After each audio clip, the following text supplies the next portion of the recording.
सबका साथ सबका विकास, सबका साथ सबका विकास, सबका साथ सबका विकास, सबका विश्वास। लेकिन एक सेकंड,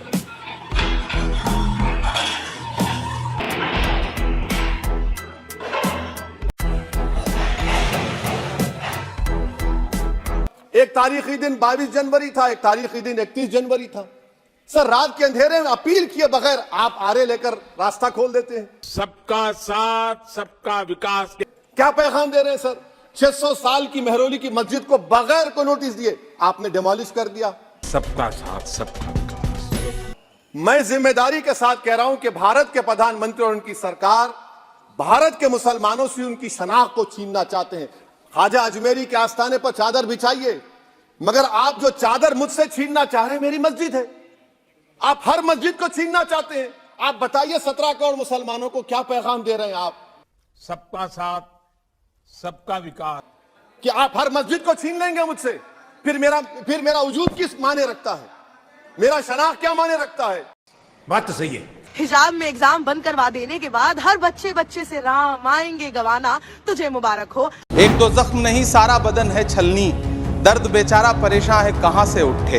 अबू धाबी जाकर शेख जायद मस्जिद में मुस्कुराते हुए सेल्फी लेने वाले प्रधानमंत्री जी को पीएम मोदी इस वक्त इसी शेख जायद ग्रैंड मस्जिद में मौजूद हैं।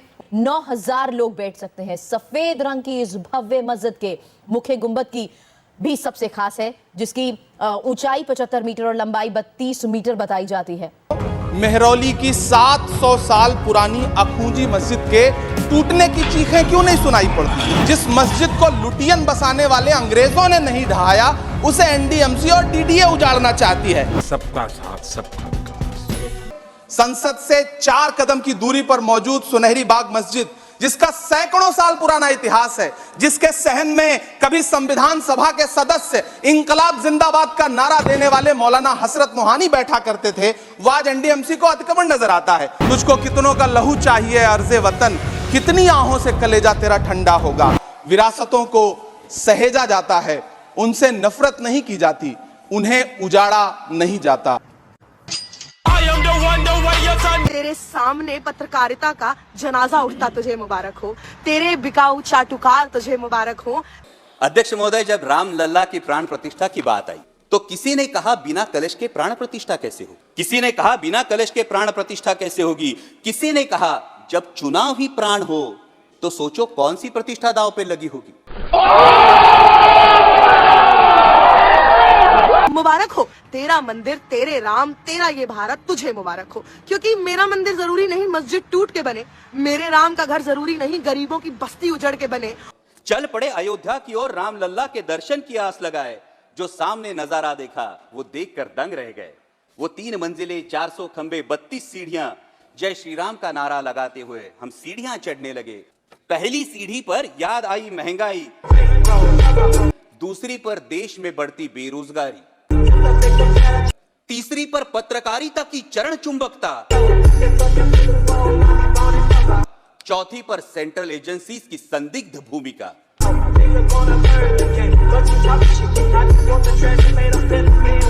और तो और मेरे लिए धर्म जरूरी नहीं कि तुझ जैसे उसका हमारे देश में धंधा करे।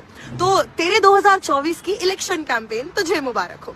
शंकराचार्यों ने यह कह के मना किया कि अभी मंदिर पूरा नहीं है, इसलिए हम नहीं जाएंगे, इसलिए गलत हो रहा है। आपने शंकराचार्यों की वाट लगा दी। अरे कहना क्या चाहते हो? लोग ये कह रहे थे कि भाई मोदी जी रेल मंत्री को एक रेल की झंडी नहीं दिखाने देते, रोड मंत्री को एक सड़क का उद्घाटन नहीं करने देते, विदेश मंत्री को एक भी विदेश दौरे में साथ नहीं लेके जाते, तो मंदिर में शंकराचार्यों को कैसे बुला लेते? देखा आपने लापरवाही का नतीजा है। कभी कभी जा करके अयोध्या में राम मंदिर में पूजा उजा कर लेंगे तो सारा पीड़ा। हमारी बात सुनिए, पूजा करना एक अलग चीज है, घर चलाना एक अलग चीज है। आप कैमरे पे ये काम कर रहे हो, ये गाड़ी चलनी है तो चाबी चलाने से, एक्सीलेटर लेने से होगी। इस गवर्नमेंट ने हर काम में पूजा को आगे ला खड़ा कर दिया। जोर जोर से बोल के लोगों को स्कीमें बता दे। जब भी टीवी खोलो तो फूल माला एक अलग चीज है, देश चलाना एक अलग चीज है। ये पूजा से अगर देश चलता तो फिर आदमी पूजा ही करता रहता। भाई अगर हम चाबी इसमें लगाएंगे तब तो गाड़ी चलेगी। लो अगरबत्ती सुलगा रहे हैं, गाड़ी चल जाए।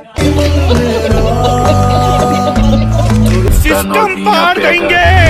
मैं हूँ राम मैं हूँ राम। अभी जस्टिफाई कर दूं, राम भक्ति जस्टिफाई कर दूं भाई की 1 मिनट भाई, मुझे रामायण के 4 श्लोक सुना दो ना यार, सुना दो 4 श्लोक, स्मृत संवाद में से 4 सुना दो। क्यों सुना? मुझे याद है, मैं क्यों सुनाऊं? चौपाई सुनाने से नहीं होता भाई। कैसे होता है, किस तरीके से, क्या होता है राम भक्त? बताओ मुझे, कब मानोगे तुम राम भक्त हो? मैं जानना चाहता हूँ, बताओ बताओ। जय श्री राम। गजब बेइज्जती है। तुम सोच रहे हो कि हिंदुस्तान में रहकर खा यहाँ कर रहे हो, गा तुम पाकिस्तान कर रहे हो, तो चले जाओ पाकिस्तान, क्यों हो हिंदुस्तान में? बात तो सही है। हिंदुस्तान की जय। मैं देशभक्त हूँ, मैं अपने माँ बाप की भक्त हूँ, कुछ भी हूँ। ये हिंदुस्तान, अभी बताइए मुसलमानों को देशभक्ति का पाठ पढ़ाते ये चंद लोग हैं, चंद, और उनको खुद नहीं पता होगा। वंदे मातरम की 4 लाइनें सुनना चाहता हूँ। आप क्या हो ये बताओ, आप क्या हो ये बताओ। मैं देशभक्त हूँ और भारतीय। गलत बोल रहे हो मोदी जी, योगी जी के बारे में। की 4 देशभक्ति पे सवाल किया, अगर ये देशभक्त है तो वंदे मातरम की 4 लाइन सुना दो। कोई बात नहीं, सुना दो मैडम, आज सुना दो, जस्टिफाई कर दो अपनी देशभक्ति। क्या 4 लाइन सुना दो वंदे मातरम की। वंदे मातरम की? हाँ देखो मुझे, वाह दीदी, दीदी वाह दीदी, दीदी दीदी। एक मिनट रियलिटी, ऐसी रियलिटी निकलेगी। गलत बोल रहे हो, क्या नहीं किया योगी मोदी ने, क्या नहीं किया, अभी कर रहे हैं। अभी बदत है भाई, अभी बदत है। With the pursuit of Sabka Saath, in these 10 years, the government has assisted 25 crore people to get freedom from multi-dimensional poverty. हमने 25 करोड़ लोगों को गरीबी रेखा से ऊपर उठाया है, यानी कि 80 करोड़ को मुफ्त राशन दे रहे थे, 25 करोड़ को आपने गरीबी रेखा के ऊपर उठाए हैं। 10 साल के अंदर 105 करोड़ लोग यानी कि गरीब थे, ये आप मान रहे हैं। कैसी लगी? देश में भुखमरी के समय अनाज की बोरियों की बजाय सीमेंट की बोरियों का दान तुझे मुबारक हो। महाराज जी, बीजेपी की ये हालत है, मैं सही बता रहा हूँ कि बीजेपी का बड़ा आदमी अमित शाह जी, मोदी जी छोड़ दीजिए, वोट डालने जाते हैं तो ईवीएम खुद बोलती है, साहब आपको आने की क्या जरूरत थी। एक किसान ट्रैक्टर खरीदने के लिए जाता है, एक अमीर आदमी मर्सिडीज जैसी कार खरीदने के लिए। दोनों बैंक से लोन लेते हैं, दोनों में से ज्यादा सस्ता लोन किसको मिलेगा? भाई मर्सिडीज के लोन के ऊपर इंटरेस्ट रेट ज्यादा होगा और गरीब किसानों के ट्रैक्टर पर कम। गलत मिनिस्टर साहब, ट्रैक्टर के लोन पे इंटरेस्ट है 13% और मर्सिडीज जैसी गाड़ी पे महज 8%। ये हाल है हमारे यहाँ का। ये बड़ी अच्छी बात कही आपने।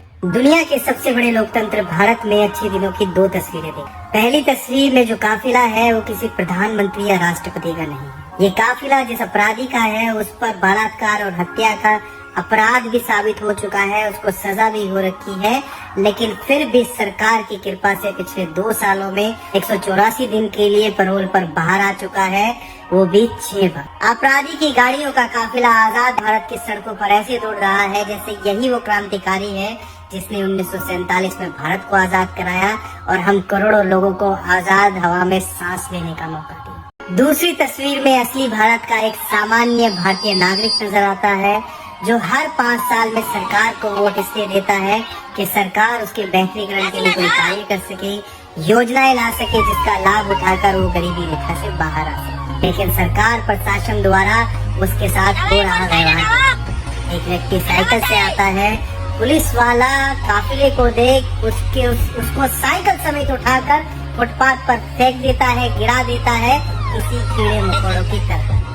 यानी इस आजाद भारत में, इस दूसरे भारत में आम भारतीय नागरिक की हैसियत कीड़े मकोड़ों से भी कहीं ज्यादा नहीं है। सबका साथ सबका विकास। अगर आपको वीडियो पसंद आता है तो लाइक, शेयर एंड सब्सक्राइब जरूर करें और इस वीडियो के बारे में आपका क्या ख्याल है नीचे कमेंट बॉक्स में अपना राय जरूर रखें।